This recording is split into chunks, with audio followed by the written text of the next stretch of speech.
આપણા લોક સાહિત્યમાં ઘણી બધી ચતુરાઈની લોક વાર્તાઓ છે. એ પૈકીની જ આજે આપણે એક વાર્તા કરવાના છીએ. એ વાતનું નામ છે કાબરાના કાંધાવાળો, જેને જોરાવરસિંહ જાદવે શબ્દરૂપ આપેલું છે. જુવાન, બળદ ચ્યા ગામનો? બળદ તો છે ખહ ગામનો. શું લઈને નીકળ્યા છો? નીકળ્યો છું તો બળદના હાટા ડોઢા કરવા. માઠું ફરકું વરહ છે. હું ગરીબ ખેડૂ, બે બળદ છે, પણ આ કાબરો વધુ પાણીયાળો એટલે હરખી જોઈડ થાતી નથી. પાણીયાળો બળદ વેસીને જરાક ટાઢો લઈ લઉં તો જોઈડ હરખી થાય ને. જુવાન જરાક જ મોડો પડ્યો. જસદણ દરબારના 3-4 આદમી કાબરા બળદની ગોતે નીકળ્યા છે. ઘડી હાથ મોયરે જ અહીંયા પાણી પીને જ્યાં. હજી મારગ કાંઠે હાલ્યા જ જાતા હશે. માંડ બે ખેતરવા ભો પોગ્યા હશે. લ્યો બરકી લાવું. કાબરો બળદ વેચવા નીકળેલ ખસ ગામના રાજપૂત રૂપાજી અને વગડામાં પાણીની પરબ માંડીને બેઠેલા એક અવસ્થાદાર ભાભા વચ્ચે આટલી વાત થઈ ત્યાં તો ભાભો ઝડપથી ઊભો થયો ને માર્ગ માથે જતા 2-4 આદમીને ટવકો કર્યો. ટવકો સાંભળતા જ વેત ઓતરાદા મોઢે જતા ચારેય આદમી દખણાદા મોઢે થઈ ગયા ને ઉપડતા પગે આવ્યા પરબની છાપરીએ. ત્યાં ભાભાએ પેલા 4 જણા સામે જોયું ને કહ્યું, જોવો આ અહીંયા, ઈ દહકદીથી બળદ ગોતવા નીકળ્યા છે. હાટું હધરે તો હધારી જુઓ. પેલા 4 વારા ફરતી બળદને શીંગડે, મોરે ને પેટે, ઉછડે બરાબર જોયો. પડખેના ખેતરમાં કોકનું હાથી ફરતું તું ત્યાં જઈને ઓહાણી જોયો. પછી કે, તમારો કાબરો અમારી નજરમાં બેઠો છે, હવે કરો કિંમત. રાજપૂત કે, તમે દરબારના માણસ, તમે કિંમત કરો, મને પરવડશે તો દોરી આલીશ. ના, તમારું જાનવર છે એટલે કિંમત તો તમારે મોઢે જ કહેવી પડશે. આમ વડછડ હાલતી હતી ત્યાં એક જણે પરબવાળા ભાભા સામે જોયું ને કીધું, ઈમ કરો, બધી વાત જાવાઈ ગયો. આ ભાભા કિંમત કરે ઈ અનુભવી છે, એકેયને અન્યાય નહીં થવા દે. ત્યારે પરબવાળો ભાભો કે, બેય મારી વાત કબૂલ રાખો તો હું વચમાં પડું. અમને કબૂલ છે, બધાએ સહમતિ જણાવી. ત્યારે ભાભાએ કહ્યું, કાબરો બળ પાણીયાળો, વળી શીંગડે ને મોરે નમણો છે, એટલે રૂપિયા તો હાજા બેહે પણ દુકાળ માથેથી ઉતરવા આવ્યો છે. જેઠ મહિનાની ગઢા હાંધ છે એટલે બળદના રૂપિયા 1.5 હલાય. પેલા 4 કે કબૂલ છે, પણ ઓળની સાલ નાણા ભીડ બહુ છે એટલે રૂપિયાના કાંધા કરવા પડશે. કાંધા કરવા એટલે હપ્તા કરવા. ભાભો ઠાવકાઈથી બોલ્યો, કાંઈ વાંધો નહીં, 50-50ના 3 કાંધા કરી ગયો. જેઠ અહાડ ને શ્રાવણ મહિનો પૂરો થાય ઈ કેડે એક કાંધો આપવું, 3 મહિને 3 પૂરા કરવા. રૂપાજી રાજપૂત મનમાં ખૂબ મૂંઝાણો, પણ ડોસા આગળ જીભ કચરેલી એટલે ફરીને બોલાય કેમ. આ તો રાજપૂતનું લોહી. વચને બંધાયેલા રૂપાજીએ કાબરો બળદ દોરી આવ્યો, પણ આનું ખાતું કે પતરું કાંઈ ન મળે. રાજપૂત ઘરે ગયો, ગામમાં વાત કરી કે કાબરો બળદ જસદણ દરબારને વેચાતો દઈ દીધો. પછી રેતા ખબર પડી કે હાટા દોઢા તો બોટાદના માર્ગે આવેલી પરબની છાપરીએ થયાતા. ત્યારે રૂપાજીને કોઈકે કીધું, ભલા માણસ, તું ડાયો માણસ થઈ ન્યા ક્યાં ગયો? ભાલ્ય ભરાણો, ઈ ભાભો તો ચુવાળિયો મુખો છે, ઈને અરણા પાડા જેવા 4 દીકરા છે. ઈ સીમ શેઢે રહી આવા ધંધા કરે. આછી પાતળી ખેડ હતી ઈ દુકાળમાં ભાંગી જઈતી, પછી વગડામાં પરબ નાખીને પડ્યો રહે છે. કોઈ નીકળે તો ડોહો પૂછે, ક્યાં જાવ છો, શીત જાવ છો, ક્યારે પાછા વળશો? પછી 4 દીકરાને ભેગા કરીને બધું લૂંટી લે. આજકાલ તો ઈ માર્ગ બંધ થઈ ગયો છે, કોઈ ભૂલે ચૂકે ત્યાં ફરકતું નથી. ત્યાં તો ભાલમાંથી કોક સગાનો સંદેશો આવ્યો કે રૂપાભાઈને કેજો તમારો કાબરો અહીંયા કેણ 2.5 હેમાં વેસાણો છે. રાજપૂતે વિચાર્યું, મારા દીકરા, આ હાગઠાઓએ ભારે કરી, હવે ગમે એમ કરી એમને લૂંટફાટનો ધંધો છોડાવું નહીં તો મારું નામ રૂપાજી નહીં. એક દિવસ બપોરા નમતા રૂપાજીએ ઘેરથી રાજપૂતાણીને કીધું, મને ભાતા પોતા તૈયાર કરી આલો, આજ તો કાબરાનું કાંધું લેવા જાવું છે. રાજપૂતાણી કે, કાંધાના પૈસા આવે ઈમાંથી મારા હાટું હું લાવશો? રાજપૂત કે, તું રાજી થઈ, તું ઘણા દીથી કેસ ને કે હાતમ આઠમનું પરબલું આવેસ, ગામની વવારું ઘરેણા અને નવા લુગડા પહેરીને રાહડા લે છે, તા મને મારા અડવા અંગેથી શરમ આવે. આજ તારા માટે હુડલી લઈ આલીશ.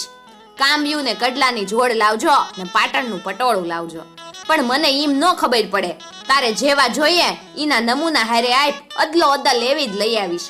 રાજપૂતાણીએ તો પડોશીના જોડ ઘરેણા ને લુગડા માગી આણ્યા ને રૂપાજીને દીધા. રૂપાજી બસકો બાંધીને રૂજ્યું ફૂટ્યું ટાણે હાલી નીકળ્યા. ભાભો ને એના 4 છોકરા ભાતું છોડીને વાળું કરવા બેઠેલા. એવામાં છાપરીને નાકે અજાણી સ્ત્રી આવીને મોકળે ઠણકલે રોવા માંડી. વાળુના કોળિયા પડતા મેલી ભાભો ને ચારેય છોકરા બહાર આવ્યા ને પૂછ્યું, તમારે શાના દુઃખ છે? રોવો છો શું લેવા? જે હોય ઈ મોકળા મને કહી દો ને જટ. ત્યારે મોટો ઠૂઠવો મૂકીને મોઢું ઢાકેલી બાઈ કે, આ દુનિયામાં મારું દુઃખ ભાંગે એવો કોઈ નથી. હું બેલા ગામની છું. મારા ધણીએ રોયાએ મને મા બોન કહી ઘરમાંથી કાઢી મેલી. ઈની છાતી ઉપર રાખે ઈનું ઘર માંડવું છે. મને કોઈ હંઘરે ને એના ઘરમાં બેહારે ઈનું મોઢું જોવું, ત્યાં સુધી બીજાનું મોઢું નહીં જોવાનું મારે નિયમ છે. આ વાત સાંભળીને 10 વર્ષ મોર ગર્ભંગ થયેલા ભાભાની દાઢ ડળકી. એટલે ભાભાએ ચારેય છોકરા સામું જોયું ને કીધું, બેટા તમારે ચારેયને ઘરે વવારું છે. તમે રાજી થઈને કયો તો તમારી માસી આણું.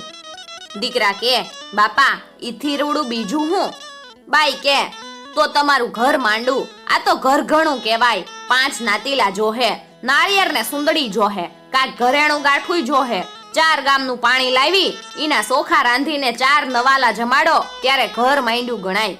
ભાભો કે, ઓ તારીની, આ તો તે નાતમાં નવો રિવાજ કાઢ્યો. છોકરા કે, કાંઈ નહીં, અમે બેઠા છીએ કેવા. અબ ઘડીએ 4 ગામના કુવાના પાણી હાજર કરી દઈ. ગામમાં જઈને લુગડા લત્તા ને ઘરેણું લઈ આવી.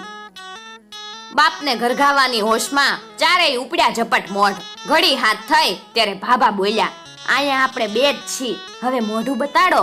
ત્યાં તો માથેથી ઓઢણું આઘું કરતાક ને રૂપાજી રાજપૂતે ભાભા પાસે પડેલી કુંડળિયાળી ડાંગ ઉપાડી ને ભાભાને મંડ્યો જુડવા. ખેડૂ જેમ પોક જુડે એમ જ. પછી કે, આ તારો બાપ કાબરાના કાંધા વાળો, એમ કઈ ફળ દેતો ડાંગનો ઘોદો માર્યો. ભાભો ગલોટિયા ખાવા ને રાયડું નાખવા મંડ્યો. એ બાપા મારશો નહીં, તમે કયો ઈ આલુ. જે કાંઈ લૂંટનો માલ હંગર્યો હોય ઈ કાઢી આલ.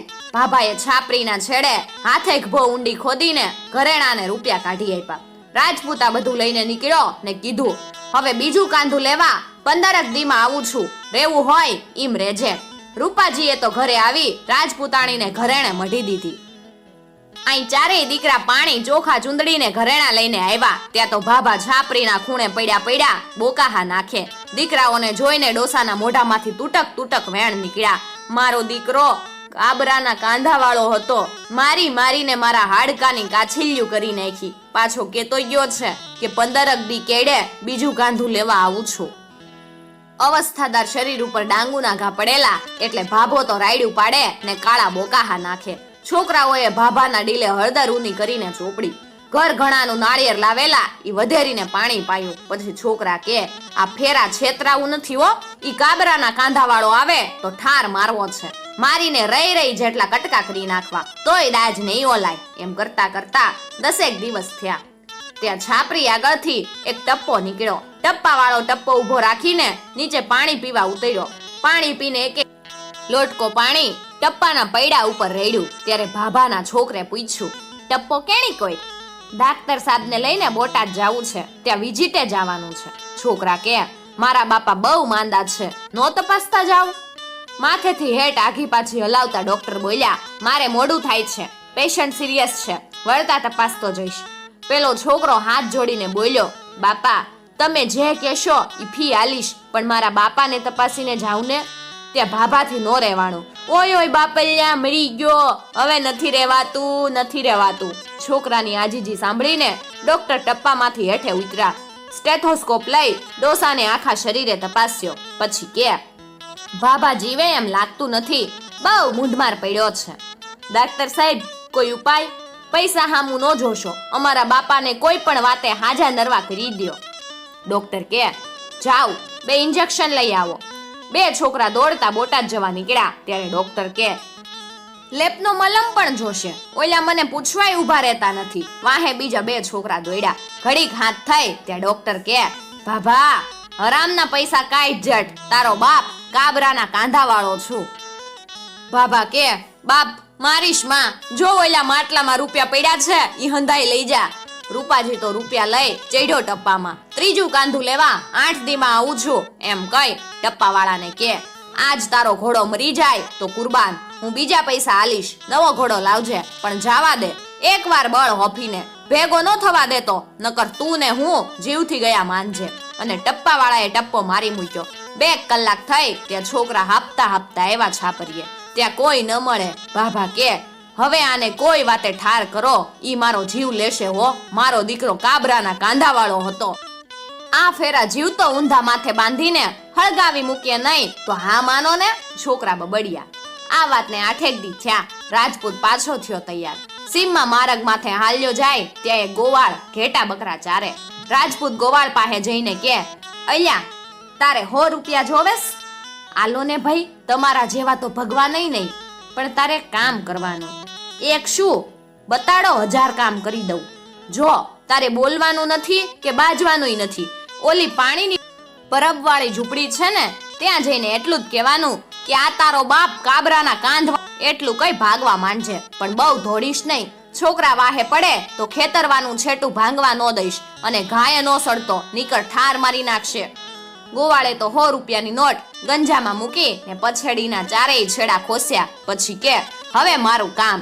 ગોવાળ છાપરી પાસે ગયો ને કે, એ આ તારો બાપ કાબરાના કાંધાવાળો. આ સાંભળતા વેત જ ચારેય છોકરા ડાંગુ લઈને ગોવાળની વાહે પડ્યા. મોર ગોવાળ ને વાહે ભાભાના ચારેય છોકરા.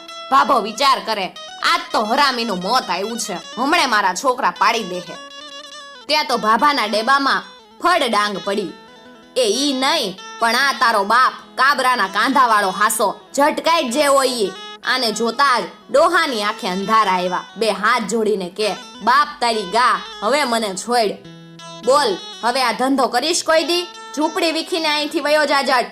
પાણી મૂકું છું, કોઈ દી આડા માર્ગે નહીં જાવ. જે હોય ઈ ખરે જેરો કાઢ જટ. ડોસાએ 15-20 રૂપિયાનું પરચુરણ હતું ઈ ધરી દીધું એટલે રાજપૂત લઈને વેતો થઈ ગયો. પછી ચારેય દીકરા થાકીને ઝૂંપડીએ પાછા આવ્યા. ડોસાની હાલત જોઈને ચારેય પોખ મૂકીને રોયા. પછી છાપરીનો સામાન હંકેલી ઘર ભેગા થઈ ગયા. આજની ઘડી ને કાલનો દી. રાજપૂત ઘરે ગયો ને ખાધું પીધું ને રાજ કર્યું. મિત્રો, આવી જ બીજી લોક વાર્તાઓ સાંભળવા માટે ચેનલને જરૂરથી સબસ્ક્રાઇબ કરી અને સાથે આપેલું બેલ આઇકોન પ્રેસ કરજો, જેથી આવનાર નવા વિડીયોઝની નોટિફિકેશન સૌથી પહેલા તમે મેળવી શકો.